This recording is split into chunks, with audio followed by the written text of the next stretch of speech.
তুমি কি কখনো ভেবে দেখেছ মানুষের জীবনের আসল উদ্দেশ্য কি?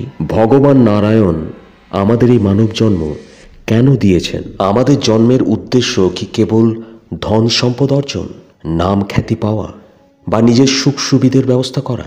না, প্রত্যেক মানুষের জীবনে ভগবান নারায়ণ একটি বিশেষ উদ্দেশ্য নির্ধারণ করেছেন। সেই উদ্দেশ্য কখনো কেবল পার্থিব ভোগ বিলাস হতে পারে না, এটি আরও বৃহৎ, আরও উচ্চতর। মানব জীবনের আসল উদ্দেশ্য কেবল নিজের জন্য নয়, বরং সমগ্র বিশ্বের কল্যাণের জন্য।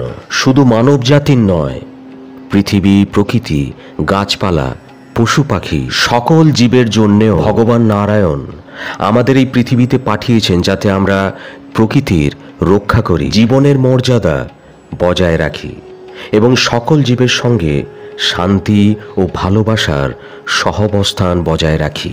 এখানে একটু গভীরভাবে ভাবো, যদি আমাদের কাজ হয় এই পৃথিবীকে রক্ষা করা, প্রকৃতির সেবা করা এবং সকল প্রাণীর মঙ্গলের জন্য কর্ম করা, তাহলে এর বিপরীত কাজ করা কি পাপ নয়?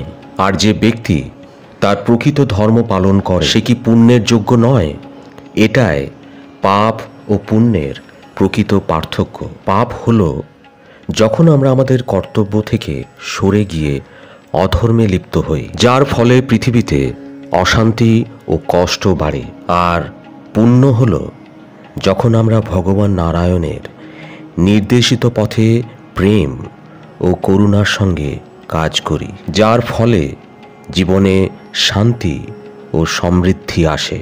শাস্ত্রে বলা হয়েছে, পাপের ফল কেবল ব্যক্তি নিজে নয়, অনেক সময় তার সন্তান, ভাই বোন, পিতামাতা বা ভবিষ্যৎ প্রজন্ম পর্যন্ত ভোগ করতে পারে। একইভাবে পুণ্যের আলোকেও এক ব্যক্তির নয়, গোটা বংশকে আলোকিত করতে পারে।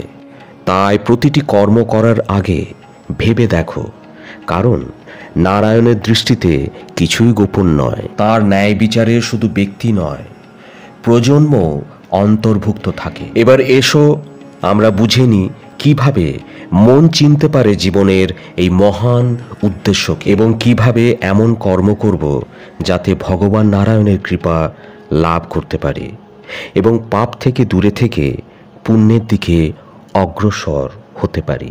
শৈশব ও পাপের সূত্রপাত।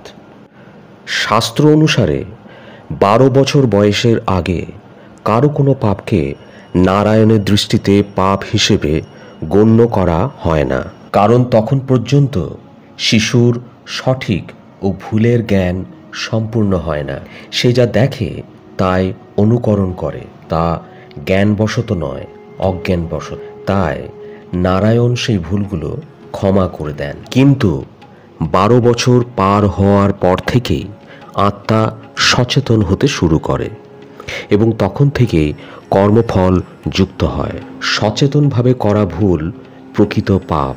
তাই পিতামাতার কর্তব্য সন্তানকে ছোটবেলা থেকে ধর্ম, নৈতিকতা ও করুণার শিক্ষা দেওয়া। পাপের 3 প্রকার। সচেতনভাবে করা পাপ, সংকল্পিত পাপ।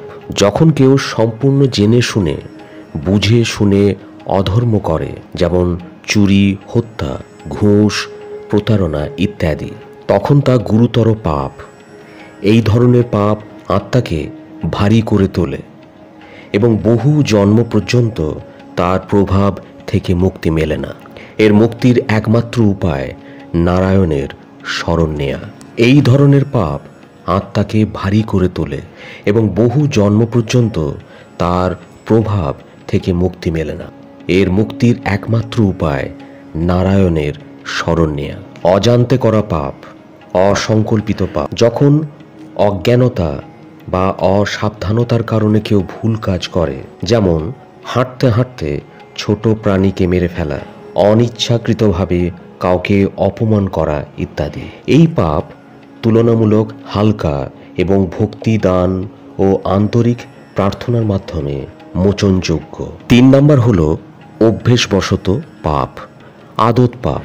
যখন কোনো দোষ বা অন্যায় অভ্যেসে পরিণত হয়, যেমন প্রতিদিন মিথ্যে বলা, গসিপ করা, ক্রোধে থাকা, মাংস খাওয়া ইত্যাদি। এটি আত্মাকে অন্ধকারে ডুবিয়ে দেয় এবং মোক্ষের পথে বাধা সৃষ্টি করে। মুক্তির পথ। ভগবান নারায়ণ গীতায় বলেছেন, যে ব্যক্তি বড় পাপী হলেও যদি আমার শরণ নেয়, আমি তাকে সাধু বলি, কারণ তার সংকল্প পবিত্র। অর্থাৎ আন্তরিক অনুতাপ ও দৃঢ় সংকল্পই মুক্তির পথ।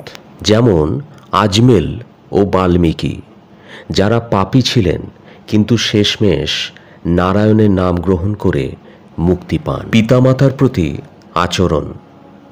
মাতৃদেবো ভব, পিতৃদেবো ভব। উপনিষদের এই বাণী অনুযায়ী পিতামাতা দেবতার সমান। তাদের অপমান বা কষ্ট দেওয়া গুরুতর পাপ। কিন্তু যদি কেউ এমন করে থাকে তবে ক্ষমা চেয়ে নেওয়ায় প্রকৃত প্রায়শ্চিত্ত।